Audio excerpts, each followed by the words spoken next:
Multi speciality hospital, care with compassion, real estate partner Advitiya homes, आपके सपनों का पता, Omaxe builder, turning dreams into reality, venue partner J C Bose university of science and technology, YMCA। सबसे पहले हम स्वास्थ्य का जिक्र कर लेते हैं। हमारे साथ डॉक्टर SS बंसल हैं, चेयरमैन हैं SSB हॉस्पिटल के, जुड़े हुए हैं। सर देखिए, स्वास्थ्य की अगर बात करें तो हर किसी के जहन में अब सवाल यही उठ रहा है कि कोरोना काल जिस तरीके से गुजरा है, उस काल में जो तब्दीलियां हमने महसूस की हैं और स्वास्थ्य के प्रति जो सजगता होनी चाहिए, वो अब धीरे धीरे आगे और ज़्यादा देखने को मिल रही है कोरोना काल के बाद। आपने क्या बदलाव पाया इस कोरोना काल के इस अंतराल के बीच में, और अब जो स्वास्थ्य सुविधाएं हैं उनको देखते हुए?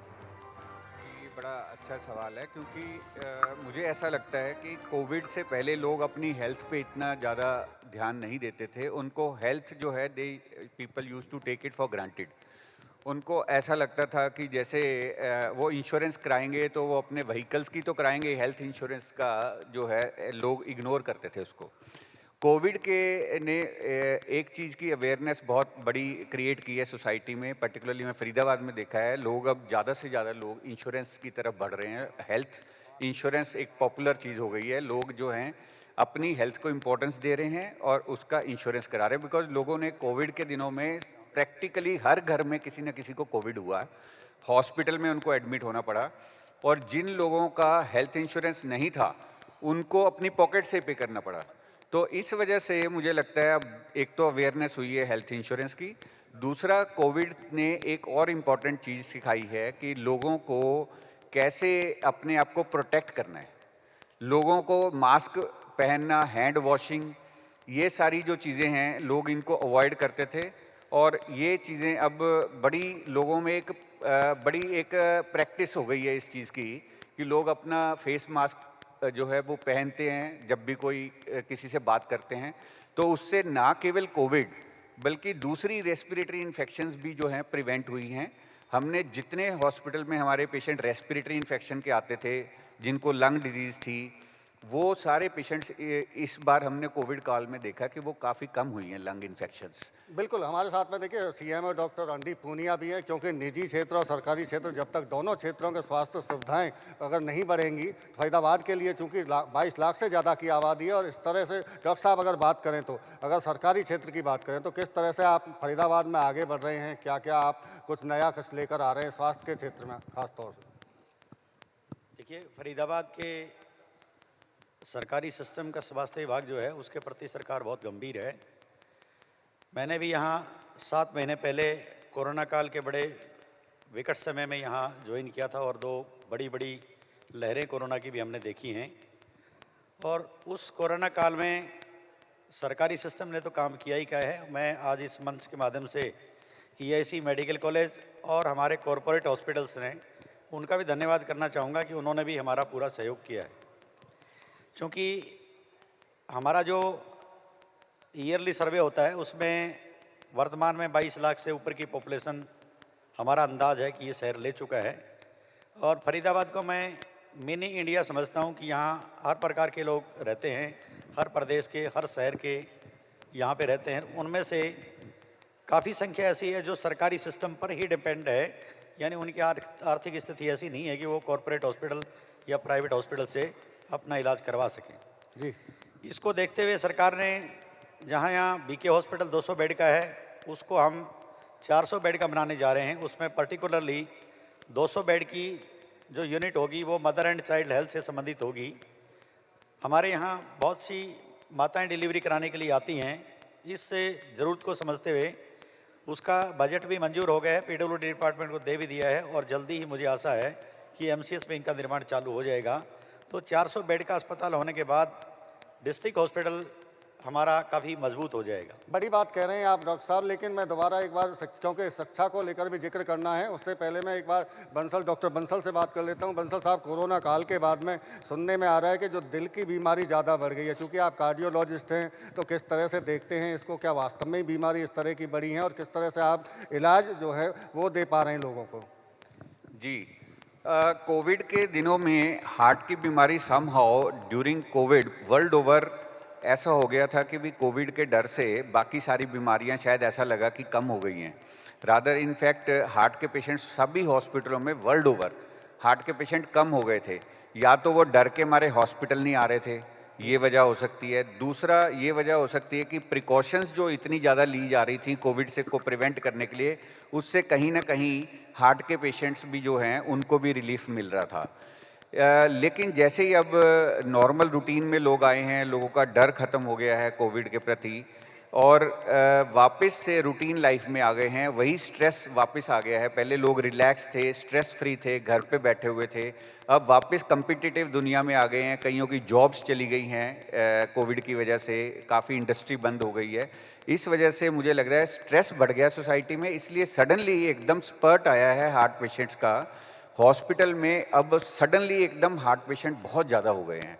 हमारे हार्ट अटैक के पेशेंट भी पहले से के मुकाबले अब कहीं अधिक आ रहे हैं और हमने एसएसबी हॉस्पिटल में, हार्ट हॉस्पिटल में हमने 24 आवर्स हार्ट पेशेंट्स के लिए एमरजेंसी एंजियोप्लास्टी और एमरजेंसी सारी हार्ट पेशेंट्स के लिए सारी 24 आवर्स बेसिस पे सारी सर्विसेज अवेलेबल की हैं। हार्ट की किसी भी प्रकार की बीमारी, चाहे हार्ट वीक हो, चाहे हार्ट अटैक हो, एंजाइना हो या हार्ट की रिदम की प्रॉब्लम, धड़कन की प्रॉब्लम्स हों, किसी भी तरह की इमरजेंसी के लिए 24 आवर्स सर्विसेज अवेलेबल की हैं और 24 आवर्स पेशेंट्स आ रहे हैं इस समय। बिल्कुल, देखिए कोई भी सेक्टर हो, अपनी समस्याएं होती हैं और कोरोना काल के बाद तो हमने बहुत सारी चुनौतियों को देखा है। अब शिक्षा की हम बात कर लेते हैं। शिक्षाविद हमारे साथ जुड़े हुए हैं सुरेश चंद्र जी। सुरेश चंद्र जी, शिक्षा में नवाचार आया, डिजिटलाइजेशन की तरफ हम बढ़े, लेकिन किस तरह की चुनौतियां आड़े आई अगर हम पिछले कुछ वक्त को का आकलन करें तो? नमस्कार जी। 22 मार्च से कोविड डिक्लेयर हुआ और उसके बाद से जो सबसे प्रभावित क्षेत्र रहा शिक्षा, और शिक्षा के क्षेत्र के अंदर स्कूल बंद हुए, उसके बाद ऑनलाइन क्लासेस की व्यवस्था आरंभ हुई सरकारी और गैर सरकारी सभी स्कूलों के अंदर। और पहले 15 दिन के अंदर स्कूलों ने अपने आप को जूझ करके कोविड को चैलेंज को स्वीकार करते हुए ऑनलाइन क्लासेस आरंभ कर दी। शुरू में लगा था कि शायद जुलाई तक आकर के चीज़ें ठीक हो जाएंगी। जब जो जो समय बीता गया और समय बढ़ता गया, कोविड का इफेक्ट आता रहा और आंकड़े बढ़ते रहे, तो तय हो गया कि ये लंबी लड़ाई लड़नी पड़ेगी। उस समय ऑनलाइन क्लासेस रही, ऑनलाइन टेस्ट हुए। ऐसे में बच्चों को घर में रह करके बड़ी चुनौतियाँ आ जाती हैं मनोवैज्ञानिक तौर पर। उस लेवल की व्यवस्था भी की गई बच्चों को मनोवैज्ञानिक तरीके से, मतलब आप ऑनलाइन खेल तक की भी प्रक्रिया आरंभ करने की कोशिश की गई। और अब चीज़ें निश्चित रूप से पूरे कंट्रोल में आने की दिशा में हैं। बोर्ड ने अपने एग्ज़ाम्स के स्केड्यूल शो कर दिए हैं। स्कूलों ने भी अपने जो एनुअल एग्ज़ाम्स शो कर दिए हैं। 6ठी से 12वीं तक की कक्षाएँ आरंभ हो चुकी हैं। उसके दौरान भी 80%, 90%, 70% अटेंडेंस आ चुकी है। कई स्कूलों में 90-95% अटेंडेंस आ चुकी है। और उसके बावजूद क्यों पेरेंट्स में कुछ डर था अभी तक कि जब तक कोविड का बिल्कुल ठीक कोई वैक्सीनेशन नहीं आ जाएगा तब तक हम बच्चों को नहीं भेजेंगे। और हम बड़े भाग्यशाली रहे हैं और हिंदुस्तान के अंदर कोविड का वैक्सीन आ चुका है, 2 वैक्सीन आ चुके हैं। और उसको अब बच्चों के अंदर भी कॉन्फिडेंस, पेरेंट्स के अंदर भी कॉन्फिडेंस आ गया है। मुझे ऐसा लगता है कि नया सेशन हमारा निश्चित रूप से जिस ये चुनौतियां रही हैं, अगले साल इन चुनौतियों को हमें दोबारा मुकाबला नहीं करना पड़ेगा और नए तरीके से नया सेशन आरंभ हो पाएगा। और इस दौरान जो चैलेंजेस रहे हैं उनका शिक्षा विधि है, टीचरों को भी, पेरेंट्स को भी, बच्चों को भी एक नए किस्म के प्रयोग हुए हैं। जो बच्चे जो इवन आपके शास्त्रीय पीटीआई तक नेट को यूज करने लगे हैं। बिल्कुल बिल्कुल, इन्हीं बदलावों का मैं जिक्र कर रही हूँ। और देखिए, कोई भी बदलाव जब आता है तो वो नकारात्मक हो, सकारात्मक हो, एक बारगी मन में ज़रूर आता है। एक्सेप्टेंस जो है वो बहुत जल्दी से नहीं आ पाती है। दीपक यादव जी, क्या लगता है आपको कि ये जो एक्सेप्टेंस है, आपके स्टूडेंट्स का रिव्यू क्या कहता है? ये एक्सेप्टेंस आई, कितने समय में आई और क्या अब आ गई, मानकर चलें? सबसे पहले मैं इंडिया न्यूज़ चैनल का धन्यवाद करना चाहूँगा कि उन्होंने इस पैनल में बैठने का मुझे मौका दिया। और मैं सर की बात से आपकी बात से कम्प्लीटली एग्री करता हूँ कि कोरोना टाइम स्कूल्स के लिए सबसे ज़्यादा नुकसानदेह रहा। लेकिन इस चीज़ के बावजूद जो स्कूल के बच्चों ने जो चीज़ें सीखी वो भी काबिल तारीफ़ थी, क्योंकि हम लोगों को भी इतनी एक्सपेक्टेशंस नहीं थी कि बच्चे और पेरेंट्स इतना ज़्यादा हमारे साथ सपोर्ट कर पाएंगे और टेक्नोलॉजी को अपने साथ ले पाएंगे।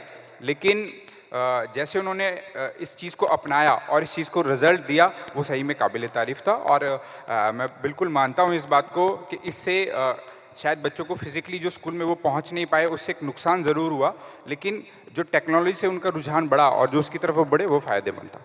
बिल्कुल, समस्या देखिए कोई भी आती है तो उसको हम चुनौती के तौर पर देखते हैं या फिर उसके समाधान की ओर देखते हैं, ये हमारे नज़रिए पे डिपेंड करता है। बिल्कुल बिल्कुल सोनल, जिस तरह से दीपक यादव जिक्र कर रहे हैं, हमारे साथ में जिला मौलिक शिक्षा अधिकारी भी हैं और अब उनके पास में शिक्षा अधिकारी का भी चार्ज है। किस तरह से देखते हैं ये निजी स्कूल के जितने भी संचालक बड़े नाराज़ रहते हैं आपसे, आप दबाव बनाते हैं कि आपके अकॉर्डिंग वो चलें, लेकिन वो कुछ अलग ही रास्ते पर चलते हैं, किस तरह से कार्रवाई कर रहे हैं? इनके साथ साथ में एक सवाल आपसे ये भी है, क्योंकि सरकारी तौर पर जो स्कूल हैं उनमें अभी भी प्रिंसिपल्स की कमी है, स्टाफ की कमी है, वो किस तरह से पूरी होंगी?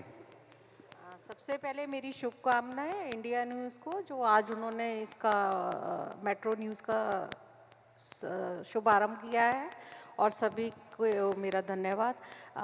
देवेंद्र जी ने बड़ा अच्छा एक बताया कि प्राइवेट स्कूल नाराज रहते हैं। मुझे ऐसा लगता है कि हमारे बीच में प्राइवेट एसोसिएशन जो है, प्रोग्रेसिव स्कूल के सुरेश जी भी हैं और यादव हैं जो, वो भी हैं।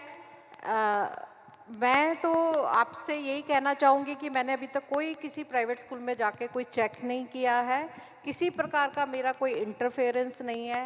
हाँ, इतना ज़रूर है, यदि कोई हमें डिपार्टमेंट से, शिक्षा विभाग से या कहीं से पर्सनली या तो कोई शिकायत मिलती है या फिर कोई आके पर्सनली हमसे कुछ ऐसे डॉक्यूमेंट्स, फीस से रिलेटेड, सैलरी से रिलेटेड, तो वो मेरी पहला कर्तव्य भी है कि मैं, विभाग मुझे तनख्वाह दे रहा है, सरकार मुझे तनख्वाह दे रही है, तो मैं अपना कार्य निष्ठापूर्वक करूं। हाँ बिल्कुल, देखिए निष्ठापूर्वक कार्य करना भी चाहिए, ये हम सबका कर्तव्य भी है। आपको क्या लगता है कि जो सरकारी और प्राइवेट महकमा है, अगर हम एजुकेशन को देखें तो प्राइवेट स्कूल के जो बच्चे हैं फाइनेंशियली साउंड होते हैं, कई सारी चीज़ों में पहले से एडवांस होते हैं, लेकिन सरकारी महकमे में आज भी बहुत सारी बदलावों की ज़रूरत है और बहुत सारी संभावनाएं हम देखते हैं। आप क्या मानती हैं, इन दोनों महकमों में आपका क्या आकलन, क्या कहता है, समीक्षा क्या कहती है? हाँ, दोनों में फ़र्क है, पर धीरे धीरे जो हमारा एक ब्रिज सिस्टम है, एक हमने पुल सा बनाया है, दोनों को बराबर अब हम ला रहे हैं, कनेक्ट भी कर रहे हैं। किस तरह के प्रयास किए जा रहे हैं? हाँ, प्रयास मैं बताना चाहूँगी कि अभी हमारे शिक्षा विभाग ने संस्कृति स्कूल्स खोले हैं जो टोटली इंग्लिश मीडियम है, और वो फर्स्ट क्लास से ही स्टार्ट होंगे, और 95 के करीब हमारे इसमें प्राइमरी स्कूल्स हैं, 5 स्कूल्स हमारे सीनियर सेकेंडरी है। तो उसमें जो हमारी क्वालिटी ऑफ एजुकेशन होगा, जो उसमें हमारा एक इंग्लिश सब्जेक्ट होगा, टेक्निक्स होंगी, नई नई इनोवेशन और क्रिएटिविटी होगी, एक्टिविटी बेस्ड होगा, तो उससे स्कूलों का ढांचा भी बदला जा रहा है। स्कूलों में स्टाफ की भी दोबारा से उसमें जो अच्छे स्टाफ चयन करके, इंटरव्यू करके, रिटन टेस्ट करके भेजे जा रहे हैं। जी, एक फ़र्क है कि हमारे यहाँ वैकेंसीज, जैसे अभी बता रहे थे देवेंद्र जी, खाली रहती हैं हमारे प्रिंसिपल या हेड्स या टीचर्स की। वो एक सरकारी प्रक्रिया है, उसको अपने ही आप से सरकार समय समय पे पूर्ण करती है। फिर भी हम लोगों की यही कोशिश रहती है कि यदि स्कूल में किसी प्रकार की कोई कमी है तो उसकी वजह से स्कूल में किसी प्रकार की कोई बाधा ना आए। बिल्कुल, देखिए हम लगातार बात कर रहे हैं, कोरोना का भी जिक्र बीच में आ रहा है और लाजमी सी बात है आएगा ही, और बहुत समय तक आएगा, ये तो एक इतिहास बन गया है जिस परिस्थिति से हम जूझे हैं। एसएस बंसल जी, क्या लगता है आजकल क्या सिचुएशन है फरीदाबाद में कोविड को लेकर, अगर हम बात करें तो?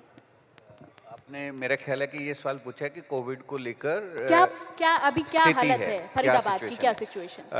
अभी कोविड को लेके बड़ी अच्छी सिचुएशन है। कोविड के पिछले 13 जनवरी के बाद से, हमारे 13 जनवरी से पहले कोविड के बहुत पेशेंट आते थे हर रोज़। 13 जनवरी के बाद आज तक 500 टेस्ट जो हमारे हॉस्पिटल में हुए हैं, एसएसबी हॉस्पिटल में, उनमें एक भी पॉजिटिव केस नहीं आया। जी। तो बाकी सीएमओ साहब बताएंगे कि भी इनके ओवरऑल डिस्ट्रिक्ट में मुझे ऐसा लगता है कि कोविड में काफ़ी बढ़िया, बहुत अच्छा कंट्रोल किया है डिस्ट्रिक्ट एडमिनिस्ट्रेशन ने, और कोविड के केसेस अब बिल्कुल ना के बराबर हैं। और मुझे सिर्फ ये कहना है कि भी कोविड की वजह से लोग जो हैं थोड़ा सा अब रिलैक्स हो गए हैं, उनके दिमाग में टेंशन और फियर ख़त्म हो गया है। पर सेकंड वेव और न्यू स्ट्रेन्स जो आ रहे हैं, अभी बॉम्बे में कुछ केसेस आए हैं, दिल्ली में आए हैं, तो अभी लोग जो हैं प्रिकॉशंस लेना बंद ना करें।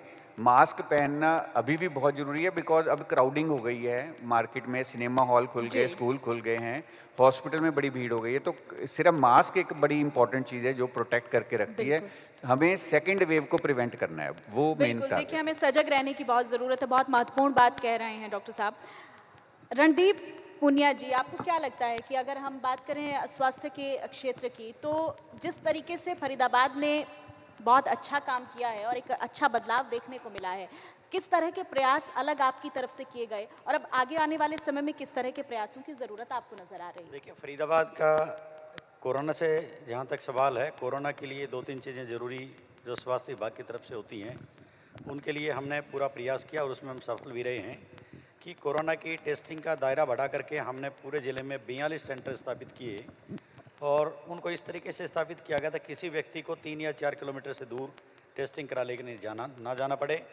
हमें यहाँ के कॉरपोरेट घरानों का भी बहुत सहयोग मिला और हमें 7 एम्बुलेंस जिला प्रशासन ने हमें दिलवाई, जिनके कारण से हम उन झुग्गी बस्तियों में या जो लोग कहीं इधर उधर से आ जा नहीं सकते, जो नोमेडिक लोग थे, वहाँ तक भी हम पहुँच पाए उनकी सैंपलिंग करने में। और उसी का परिणाम रहा है कि आप यहाँ का ग्राफ देखेंगे तो 2 बार हम काफ़ी ज़्यादा संख्या में हमारे पास केस भी आए कि 700-800 केस भी एक दिन आते थे, परंतु आज वर्तमान में उन्हीं सैंपलिंग और ट्रेसिंग और ट्रैकिंग उन मरीजों की करने के कारण से हम लोग जो मैं पिछले 7 दिन की देख रहा हूँ और आप बधाई के पात्र उसकी पॉजिटिविटी 0.5% आ रही है, यानी कि 200 सैंपल अगर लिए जा रहे हैं तो उसमें 1 मरीज मिलता है। परंतु मैं आपके मंच के माध्यम से फरीदाबाद की जनता से अपील करना चाहूँगा कि कोरोना कम हुआ है लेकिन समाप्त नहीं हुआ है, इसलिए मास्क और हैंड हाइजीन ये 2 बहुत ज़रूरी हैं, क्योंकि दिवाली के समय में सीजन में हम लोगों ने थोड़ी सी लापरवाही बरती और हम लोगों ने भीड़ करी बाज़ारों में, हमने और भी कई गाइडलाइंस को फॉलो नहीं किया, जिसके कारण से हमारे बहुत से केस बढ़ गए थे। स्वास्थ्य विभाग 2 बहुत ही महत्वपूर्ण योजनाएं इस महीने में हमने जो चालू करी हैं वो भी मैं पब्लिक को बता देना चाहूँ ताकि पब्लिक अवेयर हो, उनका फ़ायदा उठा सके। HIV एड्स के मरीजों को दवाई लेने के लिए या तो सफदरजंग हॉस्पिटल में जाना पड़ता था या उनको रोहतक मेडिकल कॉलेज में जाना पड़ता था, उनका समय भी बहुत खर्च होता था और वहाँ लाइन में लगना पड़ता था, पूरा दिन खराब हो जाता था। चलिए, ये फरीदाबाद की जनता के लिए बहुत अच्छी बात है कि स्वास्थ्य के क्षेत्र में आप अच्छा काम कर रहे हैं। समय की थोड़ी कमी है मेरे पास रणदीप पुनिया जी, मैं 1 सेकंड बताना चाहूँगा क्योंकि ये इनके लिए बहुत इंपॉर्टेंट है। यहाँ 3000 मरीज HIV एड्स के फरीदाबाद ज़िले से जुड़े हुए हैं, उनके लिए हमने ESI हॉस्पिटल 8 में एक ART सेंटर खोल दिया, उनको सभी प्रकार की दवाइयाँ यहाँ मिलेंगी। थैलेसीमिया के मरीजों को भी बाहर जाना पड़ता था अपने डायग्नोसिस के लिए, वो सोमवार से हम BK हॉस्पिटल में चालू कर रहे हैं। थैलेसीमिया के मरीज को भी अब किसी भी चीज़ के लिए फरीदाबाद से बाहर जाने की जरूरत नहीं पड़ेगी। चलिए, बहुत अच्छी बात है। और देखिए, अब शिक्षा की हम बात कर लेते हैं। सुरेश चंद्र जी, शिक्षा में अब किस तरह का आप आगे क्या फ्यूचर देख रहे हैं और सरकार से जिस तरीके की योजनाएं बनाई जा रही हैं, सरकार की तरफ से जो शिक्षा के लिए एफर्ट्स किए जा रहे हैं, उनको आप किस तरीके से देख रहे हैं? आने वाले समय के अंदर जो न्यू एजुकेशन पॉलिसी है उसको शुरुआत उसकी हो जाएगी आने वाले 2-3 सालों के अंदर, लेकिन उसका बुनियादी ढांचा पे काम चल रहा है। और जहाँ तक स्कूलों की बात है, फरीदाबाद क्षेत्र तो स्कूलों के मामले में काफ़ी आगे जा चुका है और आने वाले समय के अंदर निश्चित रूप से जो इस साल चैलेंजेस रहे हैं स्कूल पेरेंट्स को भी, बच्चों को भी, स्कूलों को भी, आने वाले समय के अंदर वो चैलेंज समाप्त होंगे और चैलेंज होंगे, चुनौतियाँ होंगी, अलग किस्म की होंगी, लेकिन बीमारी को लेकर के चुनौतियाँ नहीं होंगी निश्चित रूप से।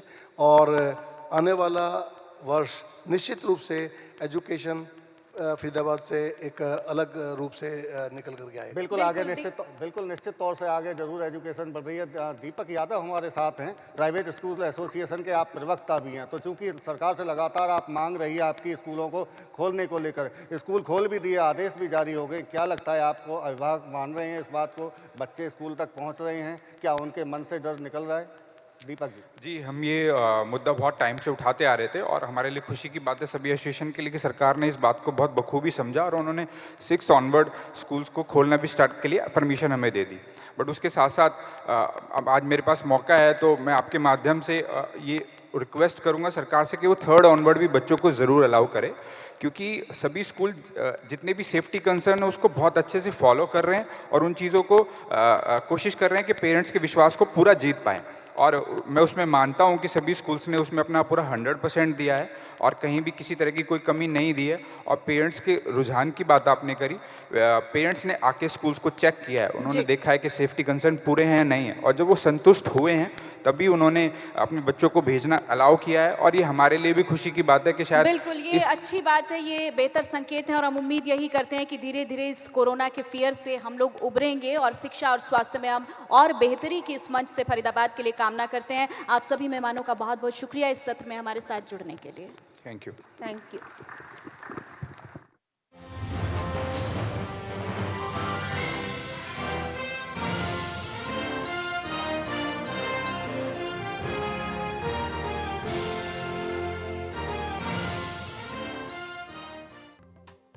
Health partner SSB Heart and Multi-Speciality Hospital, Care with Compassion. Real estate partner Advitya Homes, आपके सपनों का पता. Omex Builder, turning dreams into reality. Venue partner JC Bose University of Science and Technology.